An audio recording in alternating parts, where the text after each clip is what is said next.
మనకి ఇంగ్లీష్లో జనవరి to December ఎట్లాగో తెలుగులో కూడా చైత్రం నుంచి ఫాల్గుణం వరకు ఉంటాయి. కానీ జనవరిలో చైత్రమాసంలా కన్సిడర్ చేయరు. మనకి తెలుగు క్యాలెండర్ ఉగాది నుంచి కన్సిడర్ చేస్తారు.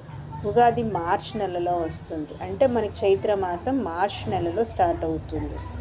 నెక్స్ట్ వచ్చి వైశాఖం, జ్యేష్టం, ఆషాఢం, శ్రావణ మాసంలో మనకు వరలక్ష్మి వ్రతం, కృష్ణాష్టమి వస్తుంది. ఇంచుమించు ఆగస్టులో వస్తుంది. నెక్స్ట్ భాద్రపద మాసంలో వినాయక చవితి, ఆశ్వీజం మాసంలో దసరా, కార్తీక మాసం చేస్తాం కదా, అది మార్గశిరము, పుష్యమాసము సంక్రాంతి నెలలో వస్తుంది. నెక్స్ట్ వచ్చి మాఘము తర్వాత ఫాల్గుణము. ఈ 12 మంత్స్ మనకి తెలుగు ప్రకారం మనం యూస్ చేసుకోవాలి.